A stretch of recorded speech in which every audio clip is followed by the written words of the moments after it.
ये बताइए कि स्थानीय जो यहाँ के विधायक हैं टांडा के 78 विधानसभा 278 है ना, तो क्या कार्यशैली है उनकी? पिछले लगभग देखा जाए तो लगभग 4 साल हो गए उनके विधायक होते हुए। आपको कुछ काम काज दिखा विधायक जी का? विधायक जी का देखिए, अब विधायक तो सत्ता में तो है नहीं, इसलिए विधायकी निधि से जो पैसा आता है, विधायकी निधि से तो हम लोग कोई लाभ तो नहीं पाते हैं। लेकिन अब जैसे विधायक इनके पहले जो सत्ता के विधायक थे वो उनसे भी कोई लाभ हमें नहीं मिला, संजू देवी से भी कोई लाभ नहीं मिला, और न वर्तमान विधायक से कोई ऐसी आवश्यकता भी नहीं पड़ी कि उनसे अपने पर्सनल लाभ लिया जाए। पर हाँ, सामाजिक लाभ की दृष्टि से ये सुनते हैं कि ये जगह जगह जाते हैं। अभी से जाने लगे हैं कि मतलब हमेशा से जाते आते? नहीं, जब से विधायक हुए हैं सुख दुख में सबके जाते आते हैं। अभी देखिए रसूलपुर का मामला मुबारकपुर में हुआ, वहाँ जाके एक गरीब परिवार को बेल्लो थी मृतक में, बर्मा की, हाँ तो वहाँ सुशीला, हाँ तो वहाँ माननीय राष्ट्रीय अध्यक्ष जी से अनुरोध करके 2 लाख रुपए का चेक वहाँ अनुदान किए।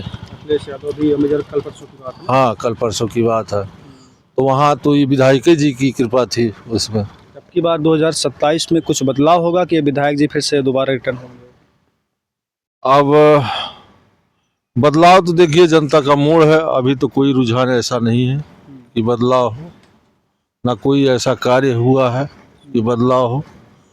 अभी तो वही पुराने सब लोग चल रहे हैं। अंबेडकर नगर का नाम भीमराव अंबेडकर के नाम से रखा गया बहन कुमारी मायावती जी की वजह से 1995-96 में सितंबर में। खैर, अब सवाल ये है कि जिस अंबेडकर नगर का नाम भीमराव अंबेडकर के नाम से रखा जाए, है ना, इतने महान पुरुष के, उस हिसाब से आपको लगता है कि अंबेडकर नगर में अधिकारी हों या भ्रष्टाचारी हों या फिर एसएचओ हों या फिर दरोगा हो, उस हिसाब से काम कर रहे हैं जिस हिसाब से उनको करना चाहिए, बिल्कुल संविधान के जरिए, कानून के जरिए में जो करना चाहिए उनको? किसको? जैसे ये पुलिस चौकी के दरोगा हों या फिर ये जो आपके तहसील के अधिकारी हों, तहसीलदार साहब, डीएम साहब हों, इनके ज़रिए आपको दिखता है जब आप तहसील में जाते हैं किसी काम को लेकर तो आपकी समस्याएं का समाधान होता है? बराबर हो रहा है। शासन प्रशासन मतलब ठीक चल रहा है? शासन प्रशासन सब अपने स्थान पे सही चल रहा है। गुंडागर्दी तो सब जीरो हो गया है। हाँ, जीरो टॉलरेंस हो गया, क्योंकि अब बड़े बड़े गुंडा नहीं रह गए, छोटे गुंडा कौन बात है। अभी आप देखिए 2 जगह घटना हुई है, एक भीड़ी क्षेत्र में हुई है, सेल्समैन को गोली मारी गई, दूसरा एक जलालपुर या बसखारी साइड में गोली मारी गई। अब इतना इधर उधर तो हो ही रहा है, लेकिन जो जैसे खुलेआम गुंडई होती थी वो चीज खत्म है। अब ये बदले की भावना से आप हमको मार दिए, हम पा गए, आप हमको मार दिए, तो वो बात अलग है, लेकिन जो गुंडई के तरीके मारा जाता था वो चीज खत्म है। तो राष्ट्रीय जो ये आपने बताया कि अखिलेश यादव के जरिए 2 लाख रुपए का चेक दिया गया सुशीला वर्मा जी को, जिनकी मृत्यु हुई थी बीएलओ में, है ना।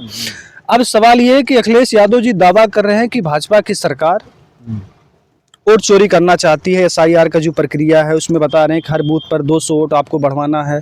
हालांकि भाजपा के नेताओं से जब इस पर बात किया जाए तो वो कहते हैं कि हम वो नए वोट जुड़वा रहे हैं जो नए लड़के हैं। अभी भी फिलहाल में 2027 में सरकार समाजवादी पार्टी की बनेगी, क्या लगता है आपको, बनेगी सरकार? अभी तो फिलहाल कुछ कहा नहीं जा सकता है। चलिए भैया, तो आप देखिए कि अंबेडकर ने भाजपा की सरकार इतना कमजोर सरकार ना समझिए। कमजोर नहीं होती तो 37 सांसद कैसे जीत जाते अखिलेश यादव? 37 सांसद मूड की वो थी ना, ये थोड़ी नहीं कि अगर बीजेपी बेईमानी कर रहा है तो का ये नहीं बेईमानी कर सकता। बीजेपी बेईमानी कर रहा है? नहीं, जब से कहने का मतलब ये है कि कहते हैं वोट चोरी हो रहा है, तो अगर वोट वहाँ से चोरी हो रहा है तो वोट हम आपको चोर कहने से पहले खुद चोरी करना जानते हैं, तभी तो आपको चोर बना रहे हैं। ये भी तो हो सकता है।